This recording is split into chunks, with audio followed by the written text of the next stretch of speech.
नमस्ते। 12 अक्टूबर 2023 को इजराइल के प्रधानमंत्री बेंजामिन नेतन्याहू ने गाजा का भूगोल बदलने का जो ऐलान किया था, उन्होंने उसे सच कर दिखाया है।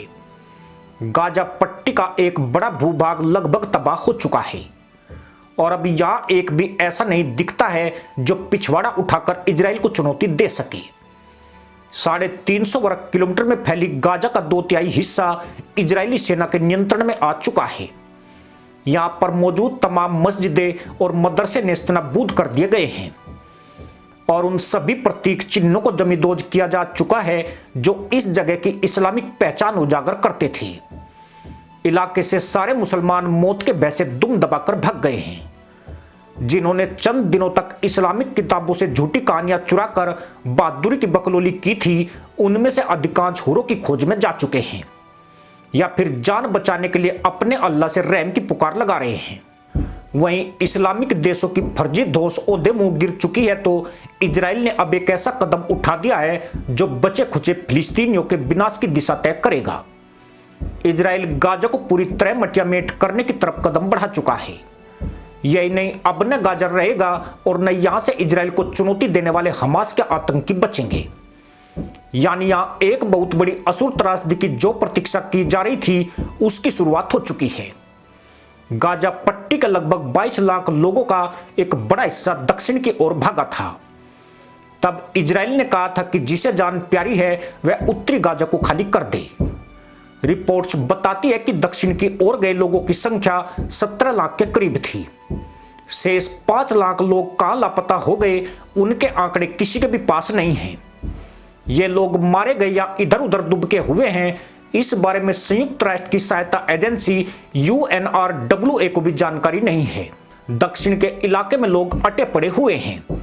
उनमें बहुत से लोग तो डरे सहमे और बेघर हो चुके हैं।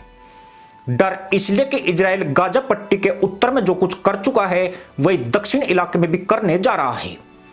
यानी जिस इलाके को मुसलमानों ने सुरक्षित मान लिया था, अब वहां छुपे मुसलमानों पर आफत की घंटी बज चुकी है। गाजा छोड़ने का इजराइल का आदेश अब 2/3 क्षेत्र पर लागू हो गया है, जिसके चलते वहां के मुसलमानों ने सीमावर्ती क्षेत्रों की ओर दौड़ लगा दी है। खासकर मिस्र की सीमा पर रफा शहर तक मुसलमान बड़ी संख्या में भाग रहे हैं। रफा में पहले ही 13 लाख के करीब मुसलमानों ने शरण ली हुई है, जो जानवरों के तबेलों से भी बदतर हालात में जी रहे हैं। अब शेष 4 से 5 लाख मुसलमानों को उसी तरफ धकेलना शुरू हो चुका है। दरअसल इजराइल एक ऐसी खतरनाक रणनीति को लागू कर रहा है जहां एक भी मुसलमान गाजा के 2/3 हिस्से में नहीं बचेगा। इजराइल का लक्ष्य तमाम गाजियों को मिस्र के साथ लगते उस 14 किलोमीटर के एरिया में धकेलना है, जिसे मिस्र और गाजा पट्टी का बफर जोन कहा जाता है।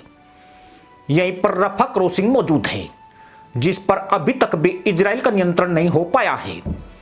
अरब वर्ल्ड को गाजा पट्टी से जोड़ने वाली इस एकमात्र सीमा क्रॉसिंग को मिस्र और गाजा दोनों ही कंट्रोल कर रहे थे, लेकिन अब इजराइल इसका नियंत्रण अपने हाथ में लेने की ओर कदम बढ़ा चुका है। यानी इजराइल के ग्रेटर इजराइल के लक्ष्य को पूरा करने की शुरुआत हो चुकी है। 7 अक्टूबर 2023 को हमास ने इजराइल पर अटैक करके जिस जंग का आगाज किया था, उस पर गाजा के मुल्लाओं के साथ दुनिया के कई इस्लामिक देशों में जश्न मना था। लेकिन इजराइल के पलटवार के बाद न सिर्फ हमास की 24 में से 17 बटालियन खत्म हो गई, बल्कि उन्होंने 2/3 गाजा पट्टी भी गंवा दी है। आधिकारिक आंकड़ों में 7 अक्टूबर को शुरू हुई इस खूनी जंग में 27,000 से ज्यादा जाहिल निपट गए हैं, जबकि 60,000 से अधिक घायल हुए हैं। पर मरने वालों की वास्तविक संख्या लाखों में बताई जाती है। गाजा पर इजराइल के हमले के बाद जो मुस्लिम देश बड़ी बड़ी फेंक रहे थे, वो सूरज को पिछवाड़ा दिखाकर खामोश होकर बैठ गए हैं। फिलिस्तीनी मुसलमानों को न कोई इस्लामिक देश बचाने आया और न उनके अल्लाह ने उनकी फरियाद सुनी है। तमाम मुल्लाई बकलोली कान फोड़ू बांग बनकर रह गई है। इजराइल इनकी औकात कहीं न कहीं इनसे बेहतर जानता था।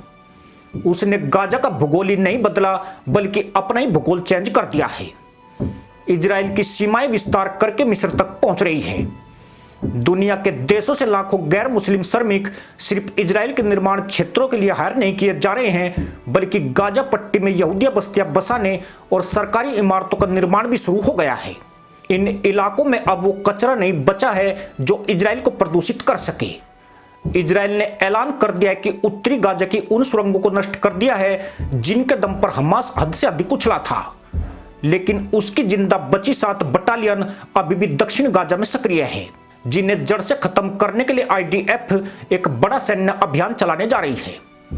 इसका साफ मतलब यही है कि जिसे जीवित रहना है वो रफा शहर की ओर निकल जाए, पर जाए कहीं भी हुरों की खोज में जाना ही तय है। 14 किलोमीटर के इलाके में 17-18 लाख लोगों के लिए लेटने की जगह भी नहीं बचेगी। यानी जायलों ने जो मुल्लागर्दी की थी उसकी इतनी भारी कीमत चुकानी पड़ेगी, ऐसी उन्होंने सपने में भी उम्मीद नहीं की थी। पर इजराइल ने भी साबित कर दिया कि मुल्ला की दौड़ मस्जिद तक ही ठीक है। इजराइल की तरफ देखने का अंजाम भयानक होता है।